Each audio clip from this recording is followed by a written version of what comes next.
A reading from the book of Luke, verses 5. The birth of John the Baptist foretold.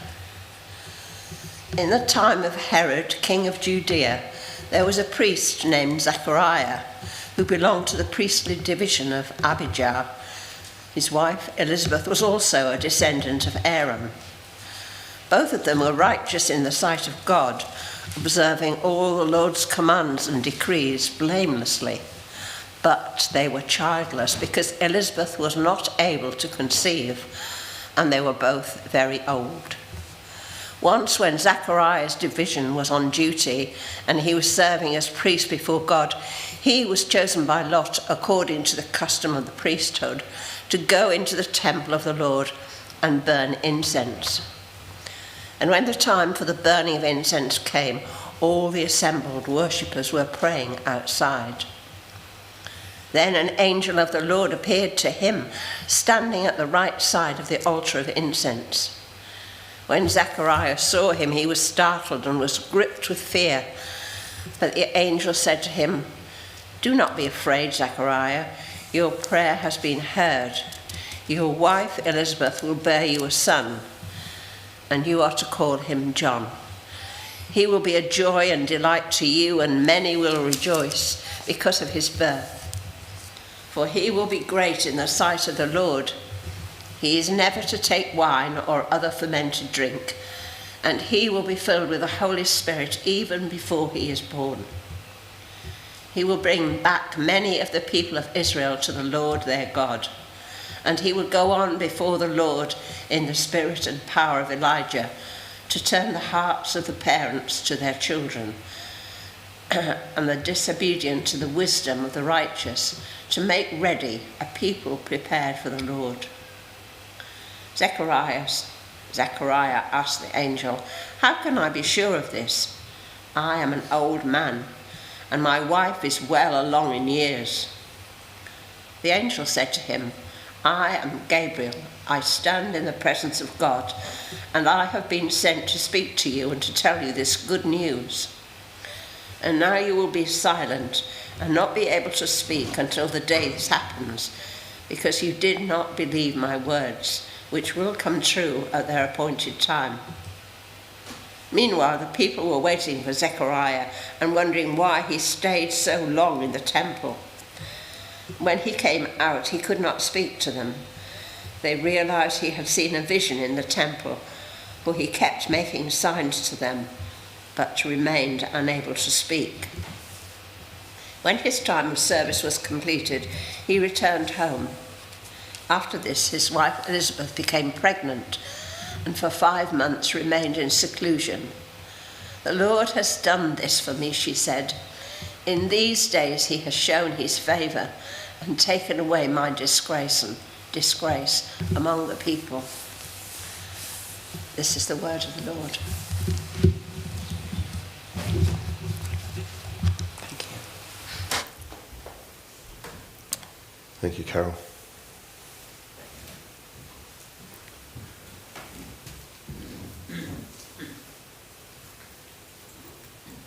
Waiting. Have you ever wondered what Zechariah would have been thinking about as he slowly climbed up the steps to the temple, going into the temple to burn the incense that would lift up to God the prayers of his people?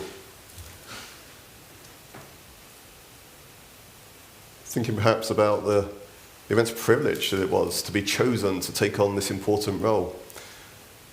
Perhaps thinking very deliberately about what he had to do and trying to remember so he didn't stuff it up. Perhaps thinking about the burden that he was carrying as he represented the people at this moment. As I said, he was going there to be the one who burnt the incense, to lift up their prayers, and he's aware what those prayers mean.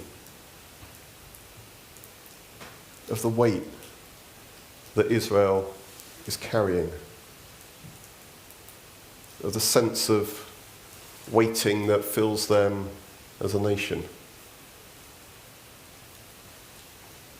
Waiting for the promised Messiah to come. Waiting for those prophecies and promises, like we read in Isaiah 9, to be fulfilled. Waiting for their lives, their land, their identities to be redeemed and restored by God. But of course, Zechariah, as he climbs those steps, is also carrying a very personal burden. Burden that belongs to him and Elizabeth together. This burden of not being able to conceive a child. Some of us here know that pain. The burden of not being able to understand why God has withheld this blessing from them. What have they done wrong? Why would he punish them in this way? The burden of the social stigma that goes with not being able to have a child in that time. The burden of a hope that had once been there, now fading away as their bodies grow old and frail. Perhaps also a hope. A hope again, a waiting for that day when God will redeem them, will pour out his blessing on them again.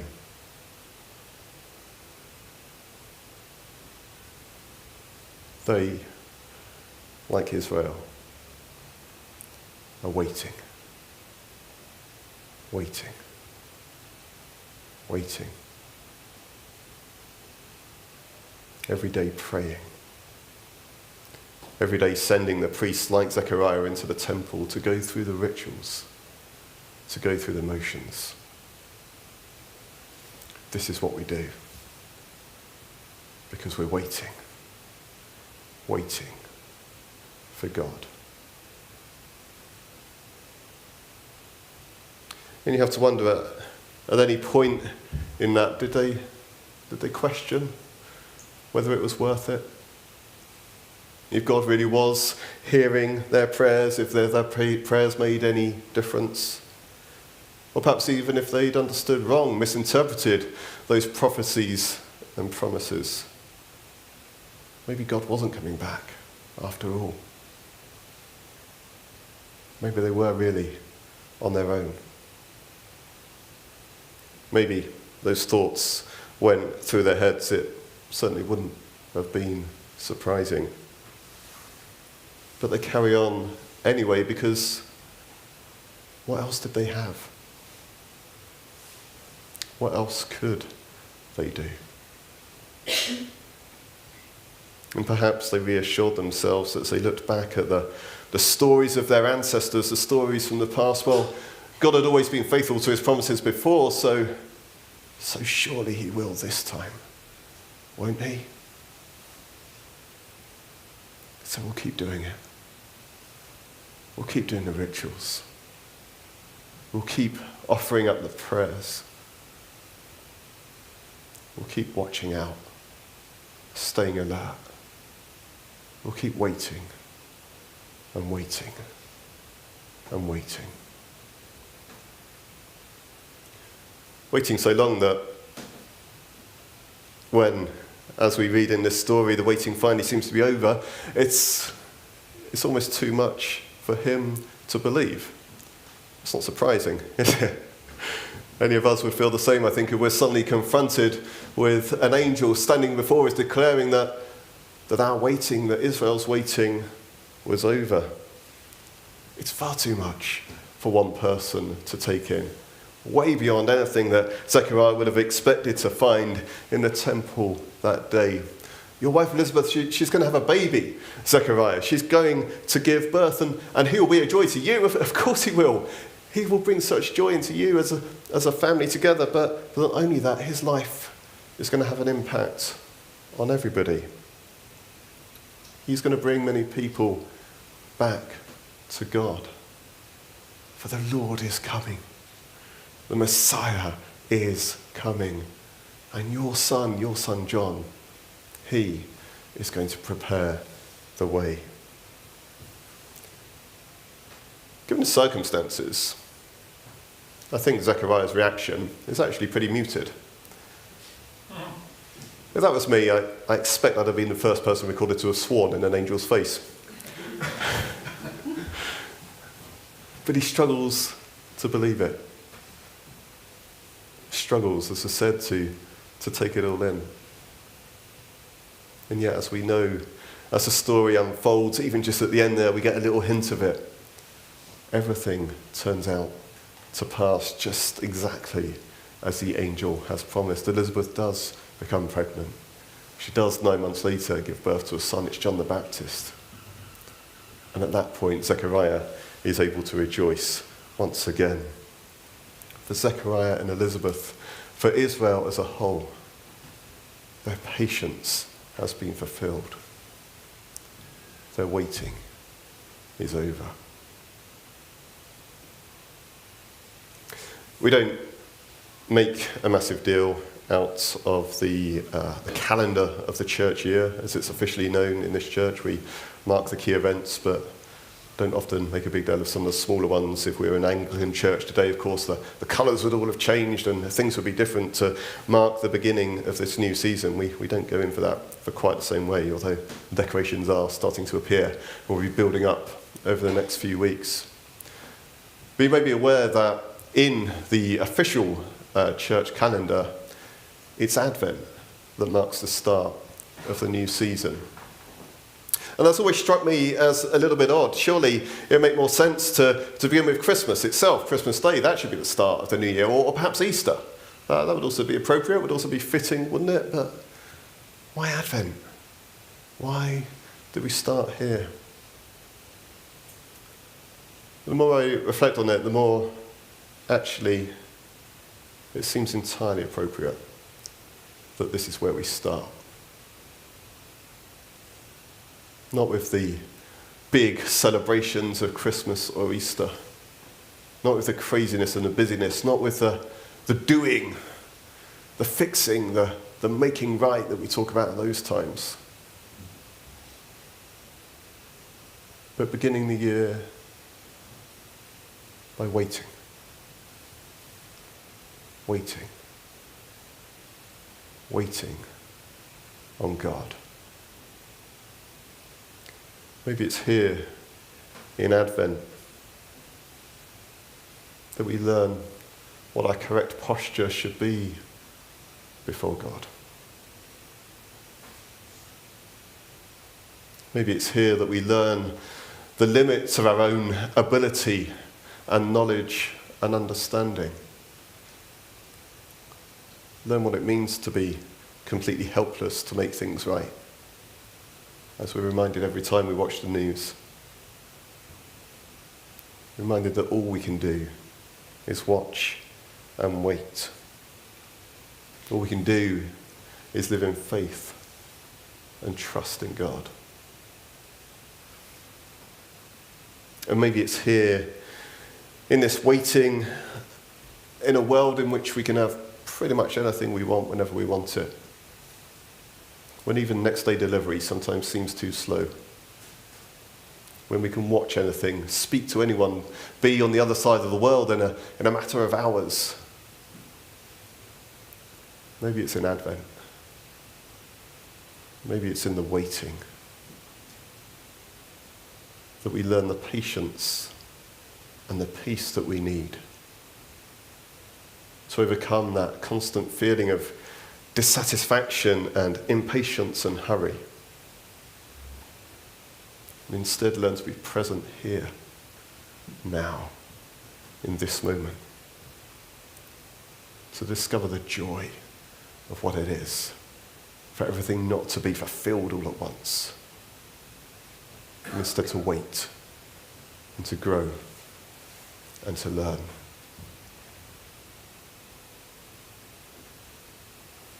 And so that's what we do, or at least try and do, over these 4 weeks leading up to Christmas. It's hard, isn't it? Because the celebrations have already started. Christmas itself gets earlier and earlier every year. There's so much going on all around us.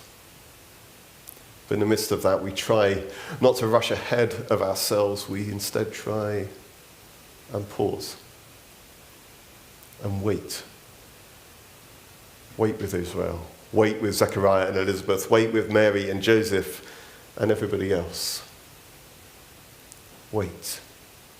Be patient and wait on God. Of course, our waiting is very different from theirs. We live 2,000 years later. We know the story. We know how this ends. That Messiah that they were waiting for has already come. The redemption that they were waiting for, we believe, has already been fulfilled in him, in his body broken and his blood poured out. In many senses, when we come to Advent, we're waiting for something which has already happened. But again, that doesn't mean we should just rush ahead to the end of the story and bypass this process of waiting. Because it's in waiting, in telling their story once again and waiting with them and allowing their story to become ours, that we get to appreciate once again the significance of the promises that God makes and how those promises are fulfilled in the birth and the death and the resurrection of Jesus. And perhaps it's in waiting, in watching with them, that we learn to be alert, awake, watching for the presence of God, how he is at work in the world all around us, here and now, perhaps even in the most unexpected places. We wait for something that's already happened, but we do so in the knowledge that that same God is still at work, still ushering in his kingdom, that the light is breaking through in the darkness, in the lives of Christians in the Far East gathering together to pray, lives one by one being transformed, and as they do so, whole structures and systems being brought down as God's light shines upon them. But as well as waiting for something which has already happened, we also, of course, wait for the future. As we said earlier with the children, wait for that second coming of Jesus. Being assured, being certain that because he fulfilled his promise at the first Christmas, because he came for the first time, so we can know that he will come again. That the day will come when the whole of creation is redeemed and restored, all things reconciled, when there be an end to wars and fighting and all suffering and death and pain. We wait, we hope in anticipation for that day. This is not just a passive waiting. We're not asked to just sit around twiddling our thumbs, hoping that Jesus will come back soon. Ideally, not before dinner's cooked or the Strictly final. We're called to an active waiting, an active watching, an active listening. It's a waiting in which we get a chance to reflect on our own lives and to resubmit them to God. To invite him to be at work within us, to correct our paths, to guide us to walk in his light. A time when we pause in the chaos and refocus ourselves on the presence of God and what it is that he is saying to us. It's a time in which we continue to offer up prayers for the world, just like Zechariah and Israel were doing. Holding them up before God, allowing that incense to rise, knowing, being assured that they will be heard. And that even at those times when we feel most hopeless, what we can do what we must do is pray. And it's a waiting in which, like John the Baptist, we're given the task of preparing the way for the coming Lord, seeking and building his kingdom in our lives, in our church, in our community, throughout the wider world. Not because we think that by doing so we can make him come back quicker or can force his hand in any way, but rather because we believe in what he has done, in what he has achieved. And we want to live our lives both in the light of what God has done in the past and in anticipation of what he will do in the future. And to be able to invite others to do the same.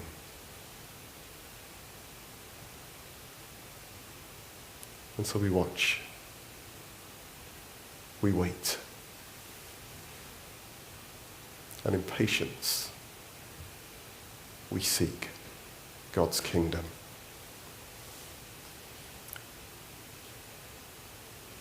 So it's entirely appropriate as we begin this Advent season as a church together that we do so by gathering around this table, breaking the bread, pouring out the cup, sharing them together, looking back to the past and everything that Christ has done for us, the salvation, the redemption that he achieved in his body and blood. But also, of course, looking ahead to the future, proclaiming his death until he comes again. Asking him to fill us with that sense of hopeful anticipation. And as we do so, of course, lifting up his world before him in prayer.